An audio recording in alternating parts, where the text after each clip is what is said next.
a while. Just hang in there, and then I'll introduce Yeah, it's all good, man. All righty, and here we go, man. 3.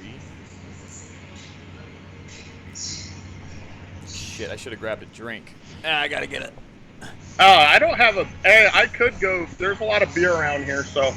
Hang tight. We're live right now. Hang on, guys. I gotta go grab a Red Bull real quick. I'll be right back. Hang on. Hang in there.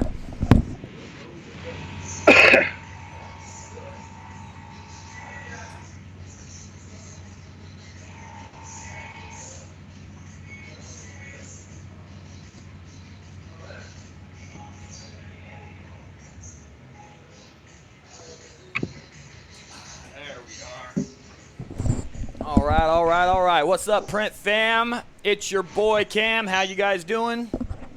Before we officially get started, I just want to shout out to all of the early birds, because the early birds get my respect. We got Standard in the house, Hotbox, Madison Smith, Inking Zinc, Print It to Win It, Jason Inns, Elite Pro Graphics, and those are the ones that are here first. So shout out to all of you. Thanks for being here.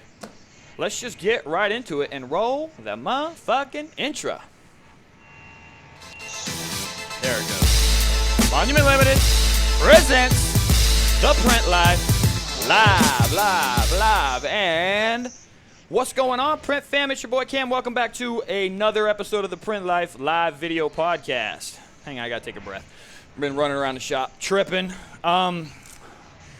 Today, we'll introduce the guests in a little bit, but you guys remember we're doing this new thing. It's a new segment where we call #PrintMythBust, where you ask your questions in the chat, and we're going to see if our guest can either confirm or bust that myth. So ask your question and then hashtag it #PrintMythBust, and we're going to keep that bad boy going in every show. Also, right now, as you're tuning in, make sure that you actually hit the like button on this video. We need them likes, or you can dislike it. I don't give a shit. Just interact with the video somehow, because it does help us with the whole YouTube metrics thing. Also, keep in mind that this thing is on a podcast, so you can listen to it in audio format on iTunes, Google Play, what are the other ones, Slacker, all that kind of stuff. So if you prefer to listen to audio while you're working, hit us up there, and please take the time to actually write a review on the podcast, specifically in iTunes, because those reviews help a lot. And last but not least, if you haven't already, hit subscribe, get subscribed to the channel, and ding the bell so that you're notified when we go live, because we go live every Wednesday at 3 p.m. Arizona time or Mountain Standard Time. Today's guest is, actually, you know what? He has a pretty rich background. I was talking to him a little bit before the show, and he's done a lot of things. He has a lot of experience in a lot of different areas. So with that in mind, I'm not 100% sure where we're going to go with this conversation, but I think he has a lot of useful information for all of us, for me, for you, for the entire Print fam. So I look forward to talking with him. Let's go ahead and introduce Mr. Matt Fontaine from BWM Hopkins. Welcome to the show, Matt. How are you? Had to figure out my count to 1, 2, 3 to make sure I'm doing that right. So you guys, I tell every guest before the show to take like a 2 count before they answer, so that they don't come jumping in. Because if you guys ever heard my interview with Marshall Atkinson on the Inksoft podcast, bro, he wouldn't even finish his question, and so I had to learn. So I'm sharing it with you. That's what it is, dude. So anyway, how are you, brother? I'm good. I'm actually on the East Coast right now. Needed to do some testing and some consulting, and basically some good hanging out with a buddy of mine in his shop, which he's chiming in. I know at the end of this thing, he wants to jump in and say hi to everybody. I just told him, let me do my thing for the business, and it's pretty important to us. Hey, tell him to fuck off. He's not the guest. No, I know, but he loves the camera. Cool. This is actually one of the first times I've ever done like an interview like this. Oh, really? Yeah, scary, going through every. It's scary. No, it's not scary. It's kind of like, man, I hope my connection's good. Good, man. If those guys unplug my laptop, I'll be a little upset. I'm, sitting in the middle of their. This is his receiving area. Yeah. I mean, dude, he's got probably 50,000 garments. I'm sitting around and had to carve a little niche. Yeah. Luckily, his guys It looks like knew the boxes what was behind going you on. are gonna tumble on your head, dude. Oh, trust me, it's close, but we're good. Those guys took care of me. I mean, they always do. When I get to come out here to New York, it's a good thing. I came out last year for 22 days. So, the deal with me coming out here to this shop and how it all started was basically through some internet groups. Yeah. I had a little bit of free time, and someone said, "Hey, I need some help printing," and I'm like, "Man, I'm not the greatest, but I know I could get help." And 18-hour days, we've all been through there. Are you working at that shop? Or do you work part-time there, or are you just doing consultant stuff? Just kind of friendship thing. Cool. I mean, it is a little bit of consulting. I've done it for some other people as far as just talk through the motion because, one of the questions you had for me was how, what is things with business? And everybody will say it's a process. This is very simple. It starts with the art. It starts with here. I do a lot of the same stuff at the trade show where someone will say, "Hey, I bought your press and I'm having a lot of problems with it." And it's kind of like, okay, I understand you have our press, but let's start with, you have the art, and then it goes to the film, and then it has this. And so you have to kind of remind some of these guys at the end of the day, I mean, I know we're printing shirts and you want to get on the press and do it, but man, I think Jason last week said, you got to have your pre-press down, and everybody will say. So the thing that's very interesting is I could tell you what to do. It works for me. What these guys here in New York do is it works for them, and it's wild, and it's everywhere in between. And so it comes into everything with the process. Yeah. If it works for you, you just got to dial it in. And, I don't know. I mean, like, I've never seen an industry where you could do it 20 different ways and get 20 different prints. Right. Now, what is your what's your background in this industry? How'd you get started? So my background is race car guy. I mean, that's what it is. I race sprint cars. It was something that I've done since 79, 4 years old. And Dad had the car hand lettered, and one day, hey, this new stuff called vinyl's out. And so had a friend that cut me some vinyl, crashed the car, need to go get it done. And hey, guess what? I ordered some stuff and he didn't have it done on time, and I was pissed. Yeah. So my uncle, working for the Sacramento Bee at the time as an artist, said, "Hey, I could help you. Let's do this." And I think my first cutter and computer was like $8,000. I mean, it killed me saving money for that. Hey, are they launching a rocket? Oh. Kaboom! Yeah, go ahead. They're reclaiming screens, I think. I don't know. They want to make noise because they all want to. They know I'm sitting here. The shop's open air too, so there's no office I could go hide in. That's all right, man. Keep it moving. Yeah. Okay, so like I get in this business and literally started in the sign business.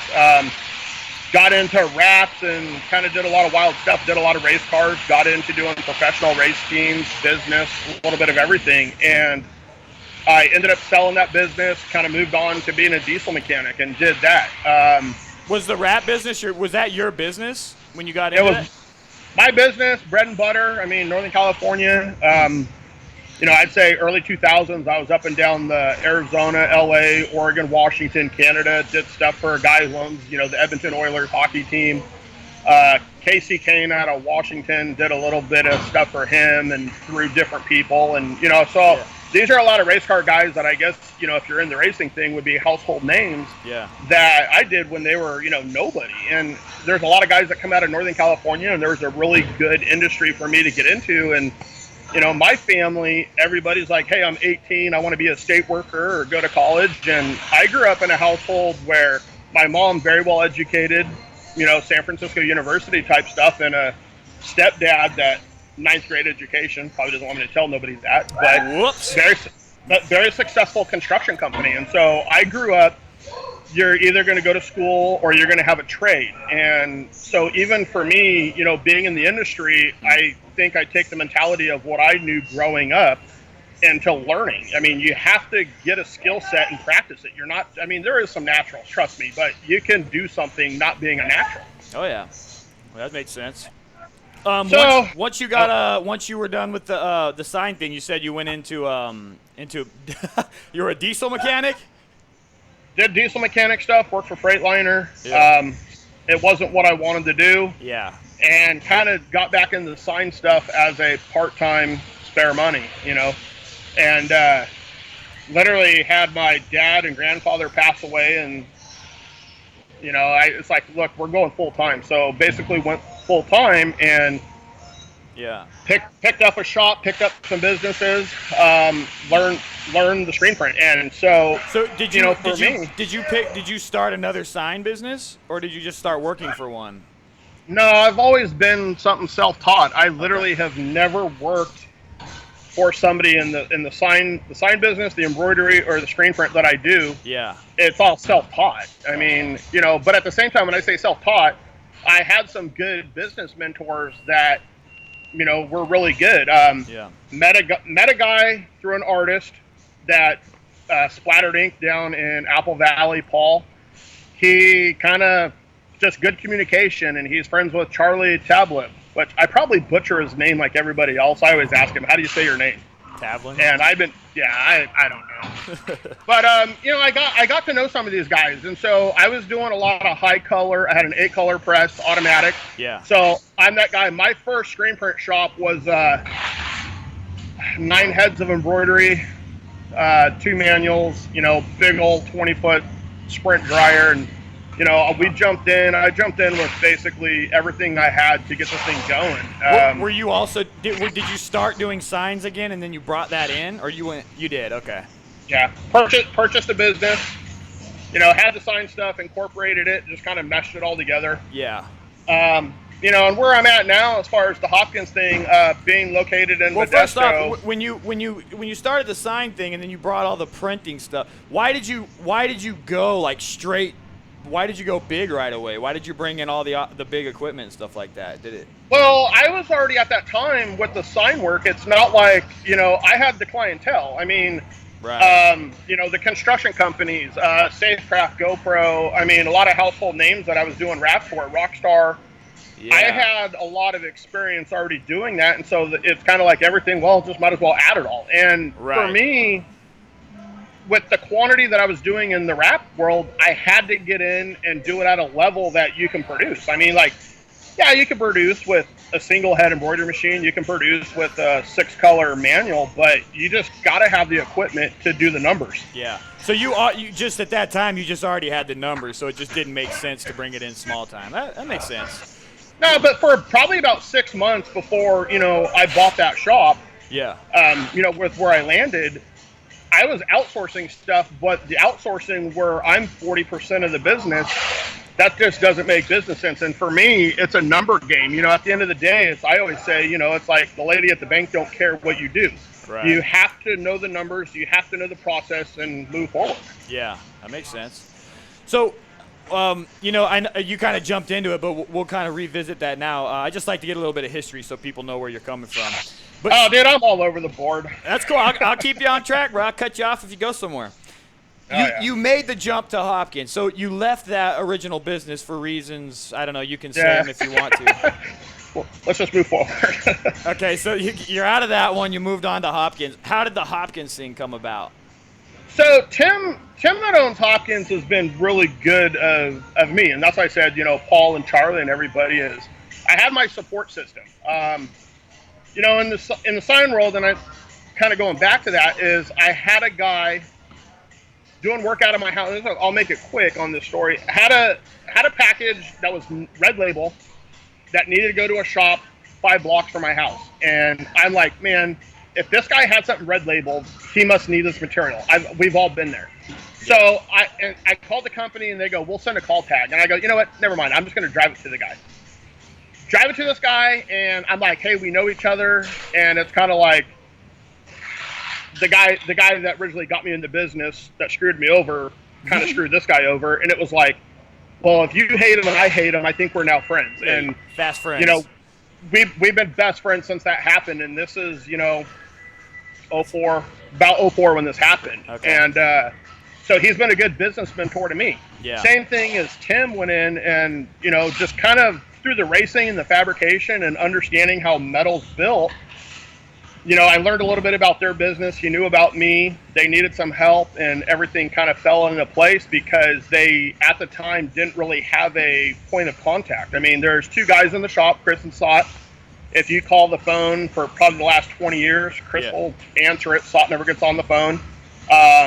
These guys have been there forever. And so they just needed somebody to go to trade shows, they want to move the company forward. You know, trying to, I wouldn't say rebuilding it is definitely not the key because we've never gone anywhere.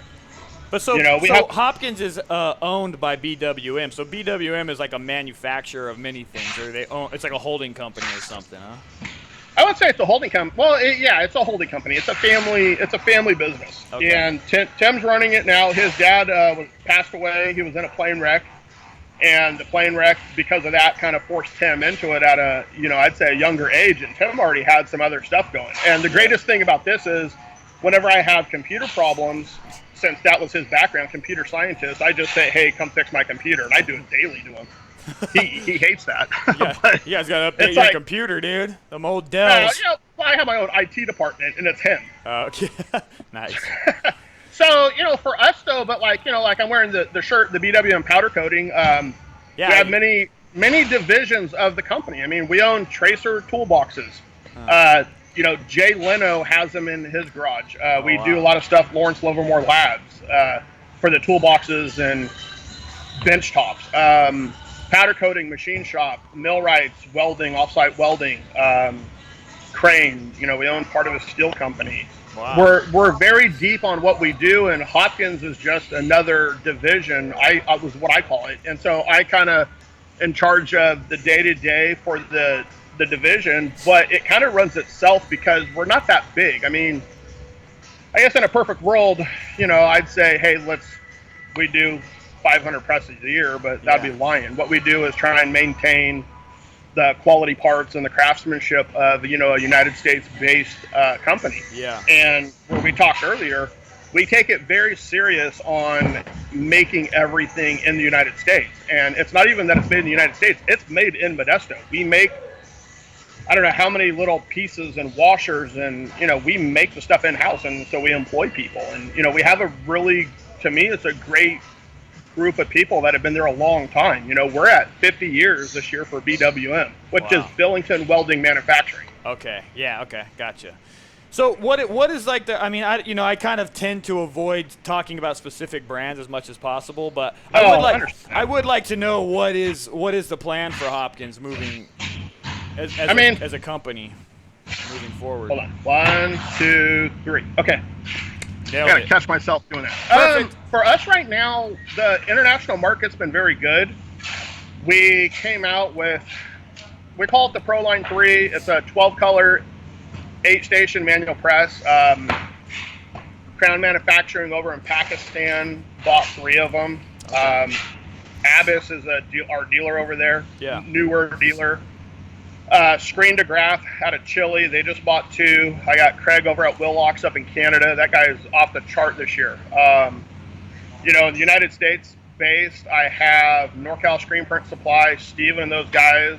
They've been doing great. And then SBSI, they're supposed to start doing some stuff for us trade show wise because, they now have the MHM deal. Yeah. So I talked to them, hey, let's get lined up again. And, they've been a dealer for a long time. I mean, it's just for us using the dealers, but at the same time, business is business. And, we try and make sure if someone falls and they need to be taken care of, they get taken care of. Well, I'm noticing a trend with you, and it just seems like, you're always mentioning, I reached out to this guy and now we made a deal. It sounds like you kind of have a knack for networking in some strange way. And what's your opinion on networking and the importance of it in not just in the screen printing industry, but in the industry or any business in general? I mean, with business, it seems like you got to have your support system. Man, I don't know how many times if you're a business owner and you need to just chop it up and talk shop with somebody, it's like, hey, how's business? Dude, we all go through good times and bad times. And I guess my thing is you hope when you have the bad times, someone's there to say, hey, it's going to be okay, or what can I do to help? And that's how, I can name a ton of shops right now that support me on anything that I need as far as, Danny at Isho in San Diego, Pete here in New York, with New Era, LeBlue, with Inkworks. It's just guys that, to me, when you talk, can you relate? And I tell you right now, we're all relatable. Yeah. And so it's like reaching out, and once again, like your page, the Print Life, and all the other ones that are out there, it's been good networking. And so, yeah, to me, there's so much work out there. It's like the race to the bottom. Everybody goes through it. You just need to kind of move forward when you have your bad day or good day. I guess it's kind of like, dude, everybody works 20 hours a day, it seems like, anymore. Yeah. Well, so what's your, I'm trying to think of scenarios where something would happen to me in my business or in my life where I would then reach out to somebody in my network for help. I mean, to me, it always seems like almost taboo to ask for help ever for anything. It is, but at the end of the day, if you say you're going to be the best, there's always someone better than you. And to me, to reach out to that guy, like the mentorship, like I said, with Tim and Charlie and the different guys, even Andy Anderson is, we have some communication. Andy shows a picture of him buying a press like in 1978, him and Riley, which is pretty funny. Yeah. And it's like, man, sweet bell bottoms and that hairstyle, but dude, here we are, 40 years, that guy's still doing it later. So, yeah. The reaching out for help has been, I don't know. I mean, like, there's so many good people in this industry, what you do. You never want to get in the industry saying, hey, I'm going to be mediocre. You do want to be the best at what you can do, but also for you to get there, I made friends with my sales rep, guy that, he just literally just walked in my shop one day and said, hey, I work for this company, and this is what I represent, and I do the brands. And he said, what are you doing? I said, I've owned this company for 3 months, man. I'm trying to figure it out. Yeah. And he literally said, turn the screen around, because I was running a old square bar 28 frame, because the guy that we got the shop from was a manual printer, went to auto, had too many torn rotator cuffs, so that's why he bought the auto. Yeah. And so I turned the screen around and kind of made good friends with him, and that was my introduction into kind of really the networking into the screen print world. And right. Oh, hey, do you know this? And next thing I know is it just kind of snowballed from there. And I've been doing this stuff since late 2012 for the screen printing side, and just use the leverage of the year's experience. Right. Well, how are you using, like, let's say now, because it does seem like you just have a fairly extensive network of people now. How are you using them to let's say move Hopkins forward, from where you are now to where you plan to go? 1, 2, 3. I'm gonna have to keep doing that, man. It's hard, right? No, it is, because I'm just like, I know that answer. I know. You're like a junkyard dog. Exactly. Well, it's an exciting thing for me because, I mean, at the end of the day, look, dude, I've pulled finger out of my hand, cuts on my face from being a mechanic, and dude, that's no fun, man. It sucks. I'd rather print shirts and do some art and, just kind of do the business stuff. But yeah, with what you're saying with some of the guys that I've reached out to is I do some printing in the shop there for testing. When I did the Proline 3, the 12/8 that went to Pakistan, I printed a shirt. Actually, these shirts I'm wearing, first run, just to make sure it worked. I've sent out some samples to Jason and Danny, and Pete's got some stuff. Yeah. And for us, we've been in this business long enough where we have an idea of what we're going to make. I mean, so testing it's just kind of more of the formality of, it's not going to fail. We already know it's not going to fail because of our manufacturing background and the engineering and the good guys that we have in our shop that do this on a daily basis. It's crazy what they come up with. Right. And a lot of it for me is I have the idea. I'm like, hey, Tim always says, oh, you're the idea guy. So I just throw him tons of ideas. And for us, it's just making sure the stuff's going to work, because Tim wants to build a product that's going to last 40 to 50 years. You're going to have to maintenance some of that stuff, which I wish some guys, if you own one of our equipment, just maintenance it. That's all I ask. It makes our life easier. Yeah. But, they want to build something that lasts 40 years. So when I come in and, those guys help me out, hey, just go test this. I need you to abuse it. Yeah. Hey, and they're like, hey, it works. Let's just go. And so for us, we've been testing product, but it's taking us a year, 2 years to get it to market because of the fact that the other divisions in the business need to operate, and we're okay with the slow growth. But at the end of the day, I'm trying to do more trade shows this year to get our brand out, to let people know at 46 years, we're still in business. We've never gone anywhere. Yeah. And so it's just a different mentality of what we're going to do. I have so many ideas and so many hours in a day. Yeah. So like, let's say you're launching a new product for Hopkins. I mean, do you have like a marketing background? Do you have any experience with that? Are you learning it as we go forward? My background has always been the lady at the bank said I've done a very good job. There you go.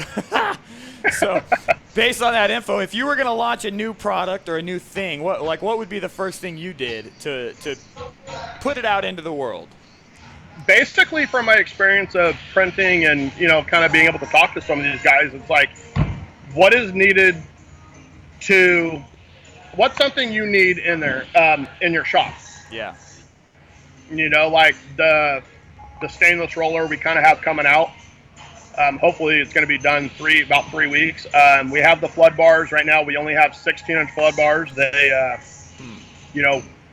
fit on the M&R and the workhorse. Okay. Why did you go stainless with the roller? It's interesting. Because it's just got to think outside the box sometimes. Huh. Yeah, I know it hasn't been done, and we're just kind of sitting there trying to figure this out. Cool. My intention, and I know you asked Jason about it, and this was some of the testing that he did for us. Wish he would have gave me more info. Jason, that's on him. Yeah. Is it gonna contact some of the heat from the pallets? And some of the feedback I got from him and Danny was, yeah, it did. If it's like 100, let's say it's 120 degrees, and you're running 500 to 1,000 sweaters like Jason did, it climbed about 12 degrees. Huh. So at the end of the day, yeah, it does move some heat, but we're a fabrication shop that we have a lot of stainless experience. I mean, lots. Doing a lot of line work for Gallo Winery and Foster Farms, the other divisions. We have a lot of stainless experience. So to me, that's a fit and finish. If you look at the thing, it looks like a Ferrari. Yeah. Why do you? Honda Civics will get you there, but for me, I wanted the same quality that the presses represent. Right. It's really important to us. That makes sense. So as of right now, like, what's your favorite part of the industry in the screen printing world? What do you love best about it?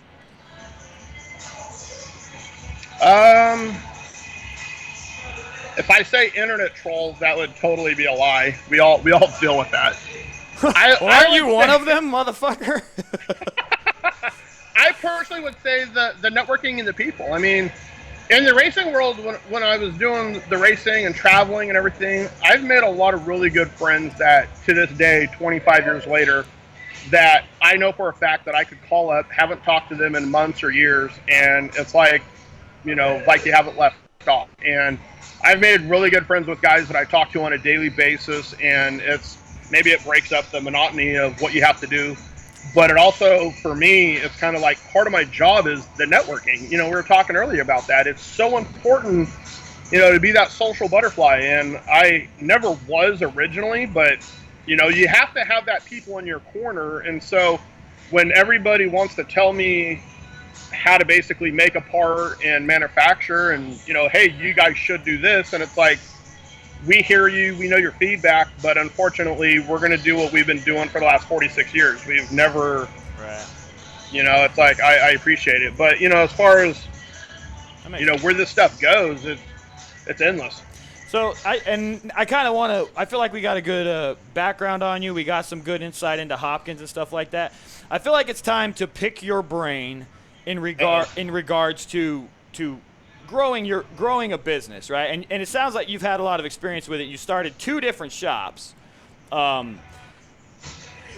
some advice that you would have to somebody, like, let's say they're getting ready to start their first shop up. And maybe they already have the equipment, maybe they don't, but how do they go about getting their first batch of clients?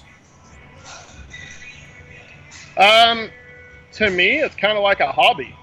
I hate to say, if you like badminton, go find the badminton guys and, have your niche market. I do a lot of construction companies. I've worked with a lot of construction companies, a lot of motorsports, marketing. I have guys literally that I will, maybe years ago, I would never walk up to somebody and say, this is who I am, this is what I do, and, take the ownership of what you do and the confidence, because Like we said earlier, is you got to have the communication with somebody, the good, the bad. This is where it is. You got to take ownership of it. And moving forward, man, I've probably pissed off a lot of people, but at the same time, I know I've taken care of people that have been around me for about 23 years. Yeah. And gave me an opportunity, and they'll spread my name. It's the same thing. It's not like go join your local chamber, which does help, but some towns, let's say there's 50 printers in there. You got to do something. To me,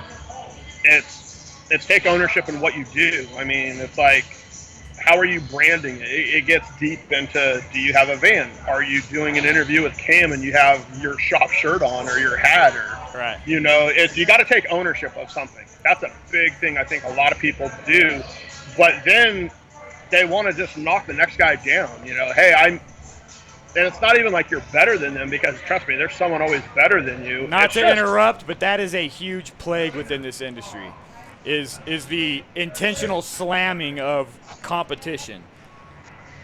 I get it daily. I mean, yeah, me too, dude. With Hopkins, we get that all day long. With the BWM Hopkins and where it came from, and everybody knows. Not everybody knows the story, but we've been around a while, and there's some definitely competition and out there that want to knock you down a notch. Right. So what's your stance on the whole, I mean, I don't know if you followed a lot of my videos, but I am very much into like the internet marketing shit and all that kind of stuff. What's your stance on that as opposed to like traditional marketing methods like door-to-door sales? And it depends, because a lot of it's generational. I deal with a lot of customers that are probably 35 to 50. I always say they can make the final decision. I deal with corporation. I deal with, middlemen. Yeah. When I say middlemen, these guys are like in the middle of the company. They're just a manager, and their job's to go source out some shirts. It's communication. How are you going to find them? I don't know. Get a phone number, put it in the phone book. It's weird because I've never been the internet marketing guy. I've never got my business from there. I got customers that they have no social media. Yeah. They just go in there and do their job, and as you have a product, that's what you do. I mean, we're producing products. So. Well, I noticed that with Jason when we had him on. Like, you've talked about it a couple times. Oh yeah. The majority of his stuff. It was all like based on his close network of friends and the contacts that he had. He doesn't even really sound like he worries about the internet in terms of No, and that's where a lot of it is, because if you have your niche market, and we're kind of in the same market with some of what we do, but then there's a lot that he I know focuses on a lot of brands right now and does a great job at it. Yeah. But I did work for a guy. I call it my rap life. Yeah. Did some work for a guy that knew knew the sponsored driver that was buddies with the guy who owned GoPro. And, so they threw a bone at me. And it was just because I helped someone. Everyone's like, well, how'd you get that? And I'm like, I'm going to be honest, I don't know. I did what I normally do and how I treated somebody. And 10 years later, that thing paid off. It's kind of hard to say, hey, do what you can do today. It will pay off. If you could, Jason, it's like his philosophy on business is the same thing. Call your customer back. Yeah. Try and be I don't care what it takes, man. 24 hours, 30 hours. Put the time in to get the project done on a date. Right. Have understanding and be realistic, and it's communication. In today's world, I think communication is lost because everybody wants to send an email hey, what do you think about this ad? I don't know. How about I'll just walk up to the guy and say, I'd love to do your work. I understand your company. I've done my research on you. This is how I can provide a service. That's good advice right there, I think. I think that also that is sort of a lost art. Like that ability to just go up to someone face to face and offer your services without hiding behind an email message or something like that. No, and where I come in on that is my family's background in the construction of your handshake is gold. And if you break that, it's not how I was raised, and I really take that to heart on doing what you say you're going to do. And like I said, I know I've failed stuff at times, but I've tried the best that I can to take the ownership of the problems and move forward with the correction. Right. And being realistic. I mean, that's what it is. There's so many times someone will be unrealistic. Hey, I need 10,000 shirts tomorrow. And it's like, 550, Sanmar just closed. You can't get it. And, there's just a losing situation. So you have to be realistic and say no. Yeah. I mean, that's my biggest friend is no.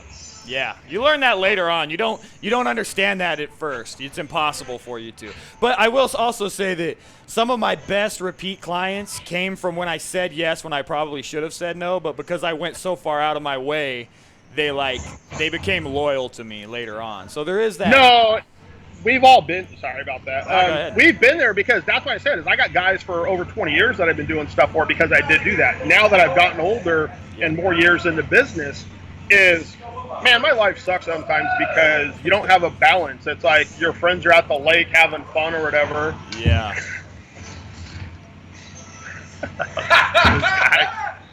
Sorry about that.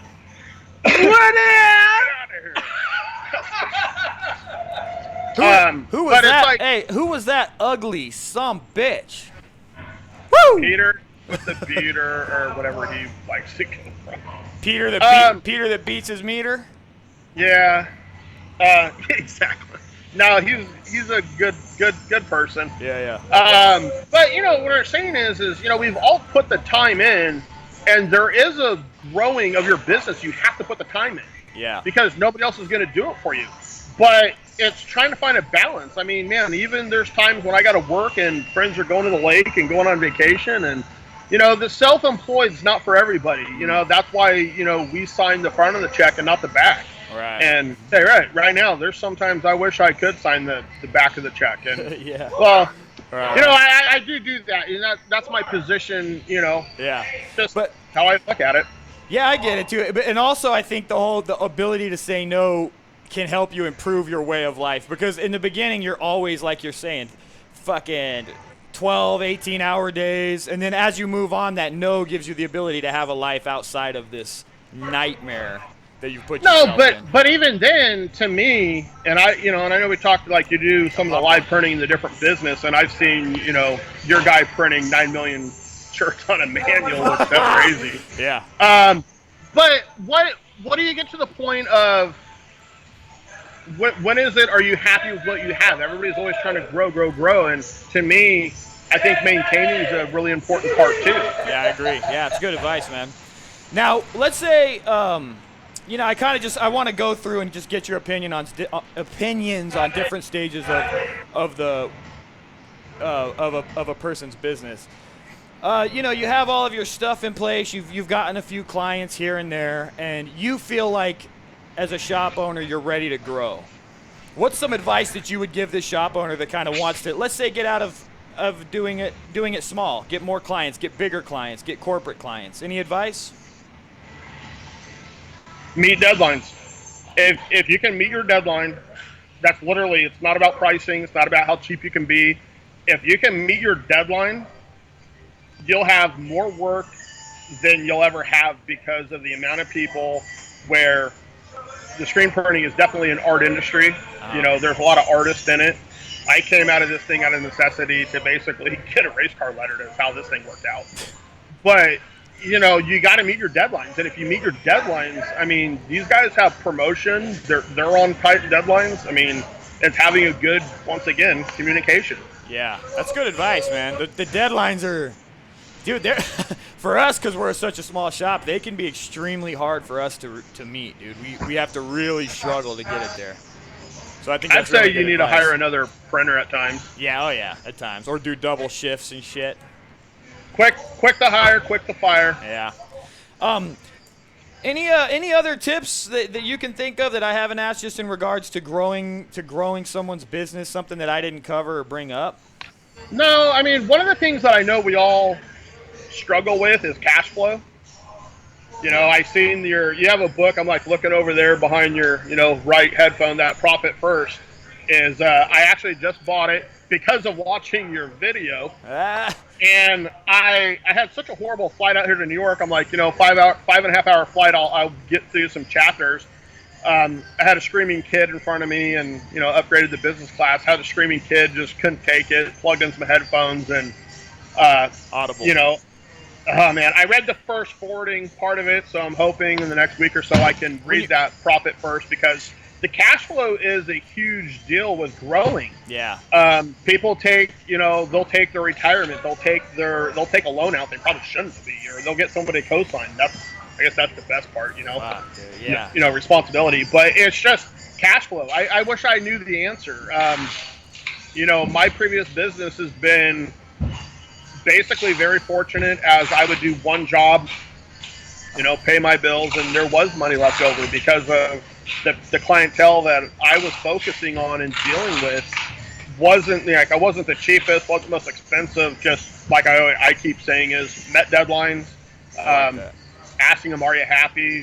Hey, I would love a referral. Having a trifold alone with some general what you do, do a job for somebody and say, hey, I'd love a referral, especially, obviously your good customers. Right. Is to say, hey, because they run in packs. Yeah. My association with GoPro and BF Goodrich and Rockstar all came out of the same circle. They were all good friends, and I took care of one, and it snowballed into all of them. And there's been a lot of 30-hour days when we're doing work for those guys, very tight deadlines. But I think at the end of the day, they were very. It was self-rewarding too to see some of the work you do out there. You brought up the asking for referrals thing. That's another one of those kind of. I feel like it's a tactic that's been lost in recent years. Is there a way to go? If you've done a good job for them, they're not going to be offended when you ask them for a referral, huh? No, because what it is I've never done that on the first time client. Okay. It's always been kind of like someone comes back in, and obviously, you did something right. But you literally say, crap, even taking a thank you note and telling someone thank you, I appreciate your business. Yeah. And that's, to me, it gets back into the old school way of doing things. Handshake, but at the same time is you have to have, we're in the appearance business. You can always do something cheaper, but if you cheap out, it's kind of like, do you have that van? Is it wrapped? If you don't do wraps, man, go be buddies with a wrap company. That guy, there's guys all over the West Coast that kill it every day on wraps. So yeah. It's like, go get in with them. There's guys that only do embroidery. It's, once again, it turns into network, and you're asking someone, hey, but do you do the quality of work that they're looking for? So you have to know yourself as a person, and I guess know where you get in, where you fit in type deal. Yeah, I like that. That's beautiful, man. So this next batch of questions it's stuff that I tend to ask. I ask every guest. I like to get their take on it. So, in your opinion, why is just business in general so tough? And why is it that you'll see one shop make it and thrive, and then the other ones just fall by the wayside and never get anywhere? One, two, three. To me, it's opportunity. You have to take calculated risk. Yeah. You'll say what makes one thrive or one other. I'd say it starts with the process. It starts with the kind of who's leading the ship. You then have to build a great team. You can't do it by yourself. Over, at Hopkins, we've got guys that have been there a long time. People don't realize, our powder coat shop is massive. Our millwrights that go out and, do the offsite welding and fixing, from our engineering to the guy, just our general manager, Daniel. We're all under a lot of pressure to get this stuff done. And I know I come in there some days yelling at everybody about getting their crap done, but just doing my thing. Yeah, that makes sense. Hang on, reading out of my list here. I got fucking tough because I was listening to that and I was also reading the chat simultaneously. God damn it. What? Yeah, but I guess we didn't really emphasize as strong as I want to. Do you think that this industry is like kind of filled with people that just aren't business people, and that's why it seems to be tougher for us than it is for like other industries where they have degrees in business and shit like that? Well, no, I understand what you're saying on that question, because you can just buy a kit and start printing. Yeah. You can. I tell you right now, for 15 grand, I could start a shop up, and I could probably do about $1 million in 5 years, and Right. and it's just kind of, I know myself. Right. So why is people, why is business so tough? Because, man, I'm an artist and I'm a craftsman, and this is hand printed. I understand that, but at the end of the day, what niche are you printing for? I mean, are you printing for a school that wants to give you, a quarter a hit, per color, per location? It's just crazy. It's all over the board. So why is this business tough? Is because, you can compete with big shops, garage printers, printing at your mom's house. I mean, it's all over the board. So, man, that's something I wish I had a better answer for. I think that's pretty good, though. It's so all over the place, and the cost of entry is so low, right? It's like you're competing with the people that their overhead is low, and they can undercut even the big guys. I know even big shops often complain that the little guy is undercutting them and making it tougher for them. So I don't know. Well, it's tricky, man. It is, but for us, where I think probably 60% of our equipment goes out of the country, Hopkins International, that's how it was, the TM at the end of that thing. We're an international company. So we are competing, even in the United States, we're competing with, people in Canada and Mexico, and, regardless of how the business climate is, everything matters. I mean, people don't realize, since we're a fabrication shop, we watch the metal prices in aluminum. I mean, we had to stop a job last year when the tariffs came in, and it was very important to us. If we didn't stop this job and rebid it and negotiate the thing and have good communication, once again, you got to have that. And so for us, it's really crazy, because even you being in Phoenix, I know you're competing with shops in Mexico, Brazil. I mean, we're supplying equipment for that. Everybody is. I mean, all of our competitors, they're supplying all over the world. So to me, with shipping and the way it works, shirts could come from anywhere, all over the world, printed. Yeah, it's a uphill battle as far as that goes. And that's where it kind of comes down to what you're saying earlier about how well do you communicate with your clients. That's the kind of business stuff that will put you as a leader of the pack, right? If you're doing those things well, following up well, doing good work, meeting your deadlines. I think it is. Yeah, but I think it is too. But you have a lot of small shops that, man, you just got to grind it out, and hopefully something clicks, because who wants to work 18 hours a day, 7 days a week for years and years and years? Hopefully, I guess you would get that stuff put in the grind. Yeah. And, you can just start having, your management, and you have your workers, and, how big do you really want to be? I mean, a 10-person shop, it stressed me out, because I got one guy called in sick where, he was supposed to do this, or, then next thing you know, as a business owner, you're over here thinking, man, maybe if I buy that auto reclaimer, I can shove something in it real quick and hit the button, and then I can go do something else and multitask. Because at the end of the day, the passion that someone has as a business owner compared to who works there, I've seen good guys work for people. I've had very good employees over the years. But at the end of the day, the ownership, you got to take ownership of everything. Yeah, I love that. That's good advice, man. Thank you. So this, when you have a problem or something comes up and you're stuck, what is a technique that you will use to help you figure it out? After I'm done crying. Like me, okay. I can relate. After I'm done crying, it's kind of like, how do you solve the problem? Yeah. I don't know. I'm a list guy, man. I got to write down lists. I have your network of people that you can call. Hopefully they're not printing, to say, dude, something just blew up. What do I do? Yeah. I don't think anybody's really looking for an immediate fix. You're just looking for that shoulder to cry on. It really is, right? You want emotional support. Are we a bunch of girls? I don't know. Kind of seems like it. I've seen big shops do the same thing, where I've seen a 10,000 piece order. I've seen a 10,000 piece order get rejected.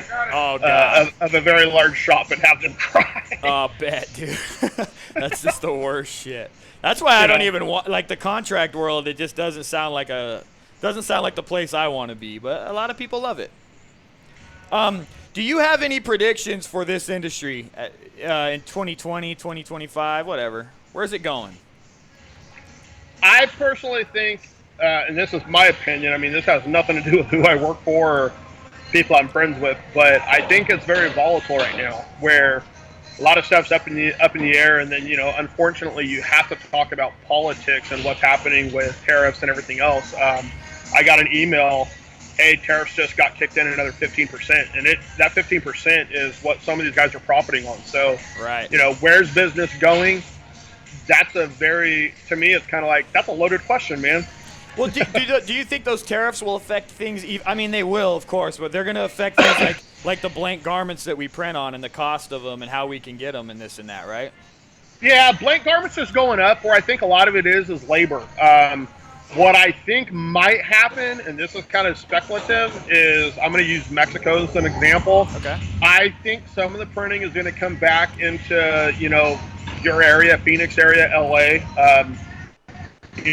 Like Jason that is trying to get the process down. He's a growing shop at Inkworks. I know someone like him, I think he's got 2 autos, maybe 3. I visited him a while ago, and he had 1 auto, and those guys were just grinding it out, and you start adding machines, and you got to have, once again, it comes into the business. but I would love to see some more American manufacturing. I know there's some big auto shops, 20, 30, 40 auto shops. I know they exist. So yeah, I mean, I keep hearing rumors, even big wigs in the industry are mentioning things like they're starting to see a lot of the big contract work come back to stateside. They're starting to see it trickle in. Even shops relocating out of, or setting up shops here in the States. So it could be. And yeah, well, it's funny you say that. Is I hear a lot of stuff with my position and being friends with some guys, and it's kind of like you hear something and you're trying to get to the bottom of it. Yeah. I know for a fact there's a 15 auto shop that's getting dropped in Fresno right now. No one knows who owns it. I know that is 100% true. It's probably Amazon, dude. Amazon probably is building the fucking thing. I don't know, but this is kind of like, for me, it's, yeah. As being in the industry, it's like, is that, yeah, I mean, I guess it's good. Obviously, the business is going good enough that someone thinks that there needs to be another big, I mean, that's a pretty decent-sized shop at 15 autos. That's big, dude. Yeah, they're cranking out a lot of stuff. And what I'm over here going, one press would be awesome sometimes, and this guy's getting 15 presses at one shot. That's a nice nugget, for the sales guy, I guess, that sold the equipment. But what's it going to do? Is it either diluting the market, or is there enough work? And I think there's enough work. Just who knows? To me, the thing I have noticed with this industry is it seems like there's infinity work. It just seems like there's so much of it, dude. How many shirts do you own? I know that last year, I think I threw away like 200 shirts. I'm like, why do I have these? Bro, yeah, that's what I'm saying. How many shirts do you have? I can't even count. I don't think I wear the same shirt twice. So it's just, I just don't think it's dying out. All right, guys, so we're going to move on to the print myth bust portion of this thing, where you hashtag your question with print myth bust, and we're going to see if my man Matt here can, if he can bust or confirm this myth. Also, after that, we'll move on to the official Q&A portion of this. So start submitting your questions if you have anything for him. We're already running into an hour, so we're going to try to wrap this up as quick as we can, my dude. Let's see if we have any print myth bust options in here. Okay, here's one from Print It to Win It. Hashtag print myth bust. It's impossible to load a shirt perfectly and all the prints are a little crooked. Huh? It's impossible? I know that I've seen a client get a ruler out and measure every single shirt. And one was off 1/8 of an inch, and I could just shake my head at him, and it's like, dude, come on. So anal with it, yeah. It is. Hey, I'll do it, but I mean, like, you can get pretty close. I mean, but man, you running, 50 dozen, 75 dozen an hour. I mean, you have your what is wiggle room? So. Well, even the fact, like, shirts aren't even printed perfectly square. Like, if you look at the two shoulders, there can be offset in the shirt and the height of the shirt of the shoulders and all kinds of shit. I've even seen neck openings way right justified and shit. Miss, how many times have you seen a crooked pocket on a sweater? Dude, I mean, all of them? More than half, dude. So I do think That's funny. I think the notion of a straight load is a little I don't know, it's kind of like unrealistic. You just have to get it to where it looks visibly straight. It's never going to be perfectly none of it's perfect. It can't be. No, and that's the thing. It's like, does your client have a ruler? Yeah, there you go. Exactly. Right. If you see the guy with the ruler, put your lowest guy on the totem pole in front of the shop and go to lunch. There you go. I love it, man. Sorry, the owner's gone. Any more? Let's see what else we got here. Everybody's being real lazy with the questions today. Let's see here. Come on, guys. What's up? Got some questions for us? Submit them. We got retracted questions here.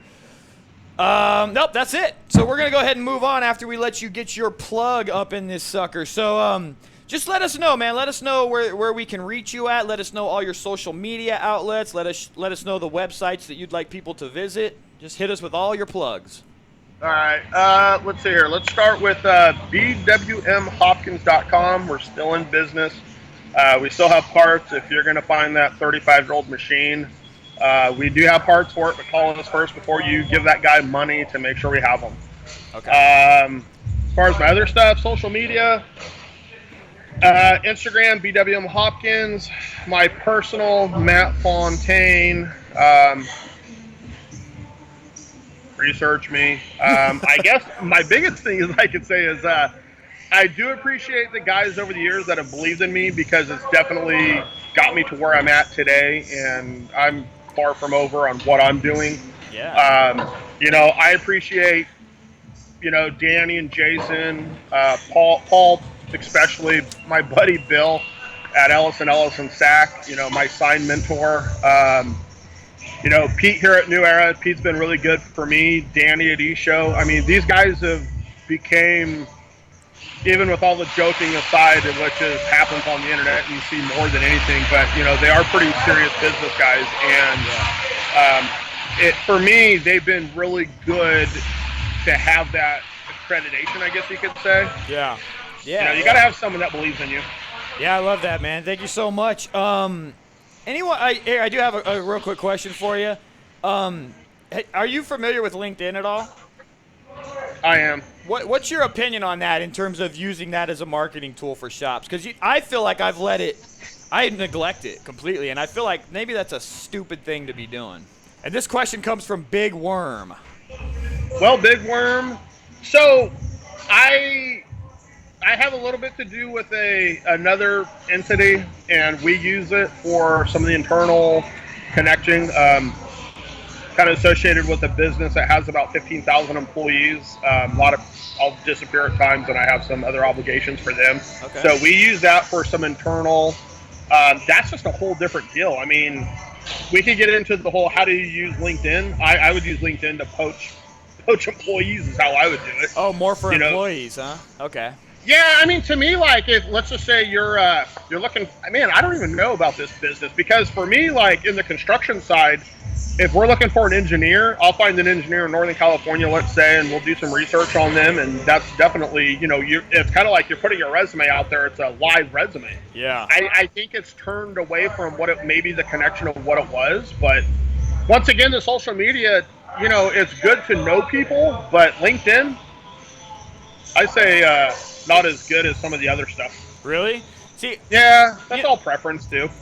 I mean, have you ran into any shops, like let's say you got Pete or Jason or whoever that are doing quite a large volume of work that are utilizing Instagram? Do you know what avenues they're using socially? Yeah, everybody's on there. I mean, Pete, Jason, Danny, but I think we all underuse it for what it is. I mean, these guys are getting the work because they're meeting deadlines. Yeah, I love that. Bar none. Yeah. They have a good group of support systems, so I don't care. Out of the three that I mentioned, Danny's the smallest. I think there's only 2 or 3 of them. Pete's got I should stand up and count them all. I don't think everybody's here, but maybe 12 guys. Jason, I think, is about the same. 12 guys, 12 guys running around pretending to work? No, these guys, they put in some hours, man. It's crazy out here. Yeah. Oh, here's a question for you. This is from Jason himself. How tall is Pete in real life? Oh, that's funny. Had that discussion. I told him last night we went to pizza. I sat in the back seat of the car, and he said, "Hey, bro, you're a bigger dude. You can sit in the front." And I said, "It's okay, man. You're like 5'2", so you have to push yourself all the way up to the dash." Yeah. So I have plenty of legroom. So 5'2". He's probably like 5'7". He says he's 5'10", but I'm taller than him. And I'm 5'10 and a half. Jason, though, on the other hand, is like 7 foot tall. Let's put it on the record. He's 5'2".